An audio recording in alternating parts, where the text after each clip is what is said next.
All leaders have undocumented expectations that are expected of them. In this module, you're going to learn what's expected of you, what's rarely spoken about as a leader. Unlocking these secrets will improve your effectiveness and improve your overall perceived potential as a leader. Because the truth is this, is that in every job description, there is these invisible, undocumented expectations.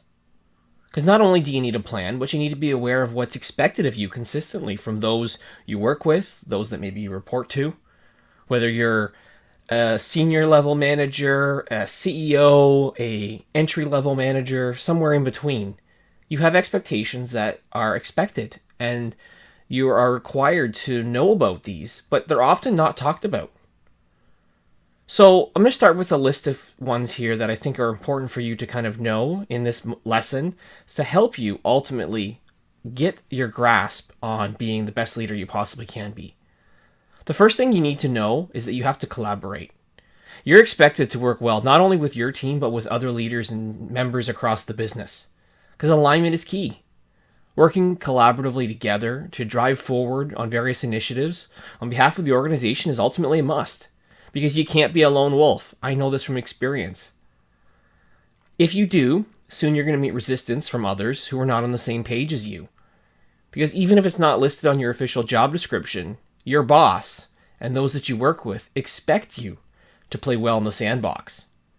Because if you have a reputation of not working beyond your team, it's going to hamper your growth and it's going to hamper the efforts of your entire team as well. You're also expected to lead projects and initiatives. Because when you're managing and you're leading, it's not about maintaining the status quo. It's about challenging processes and finding new ways to be innovative, to ultimately move the business forward, to achieve results. Because you need to accomplish many things. And it's only done through working together that you can actually achieve more faster and quicker. So you have to continue to evolve. You have to continue to stay ahead of the competition. And you're expected then, as a leader, to drive projects, to drive initiatives, to improve performance, and ultimately make the business stronger. And if you have a failure to lead, that's going to create problems for you because there's going to be engagement issues because nobody wants to be part of a team that feels like it's going nowhere. Which leads me to the next point, is that you have to also develop and invest in your people. Look, for people to follow your lead, they need to know that you care about their development. Coaching and providing feedback is only part of the puzzle, and I'm going to be sharing more in some future lessons and modules about this. But your boss expects you to be challenging your team members, helping them grow, helping them become the best versions of themselves to support the team, the business, the overall mission that you're trying to go after. I'll put this into a sports perspective. You have to develop the talent that you have. You have to improve your bench strength. Because if you're not focused on investing in your people, honestly, you're going to struggle. You're going to struggle with taking your career to the next level. And I think that in some organizations, some leaders don't take this serious enough. They don't take the time to invest in their people. And then they wonder why their people quit, whether maybe they leave or they just kind of honestly quit and stay. And by that, I mean they're just completely checked out. You have to decide as a leader who's going to be part of that future. Who's the people that you want to invest in? Who have maybe the capabilities to one day fill your shoes as you continue to maybe rise up the ranks or as you look to exit the business and move into more of a traditional founder mode. Whatever it is, you have to make sure that you are continuing to help your people grow.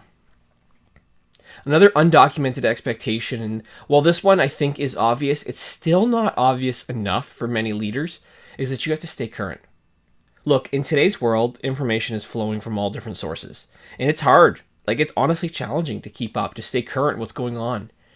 But you're expected to know what's going on within your market, within your competition, within the industry.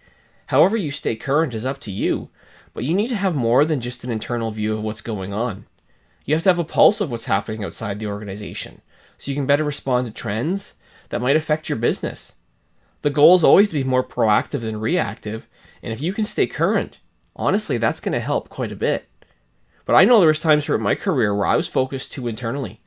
I focused more on what my team was doing and not being fully aware of what was going on within the competition, what was going on within the market, and started to realize that the competitors started to pass.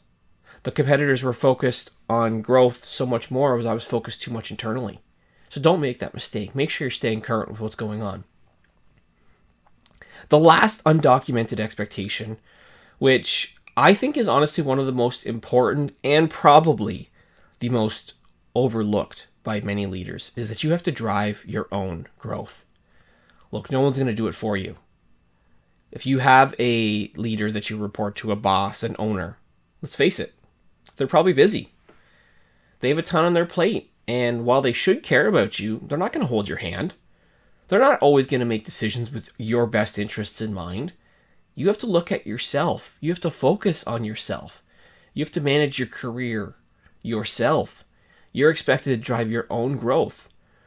What you need to do is obviously focus on personal development.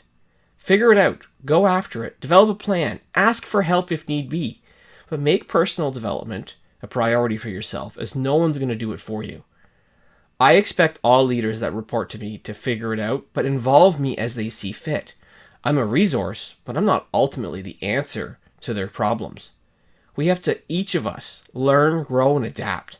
Become the type of leader that when we're called upon for a certain situation, we're ready to go because we've invested in ourselves. We've made the best investment in ourselves. You taking this course is making an investment in yourself.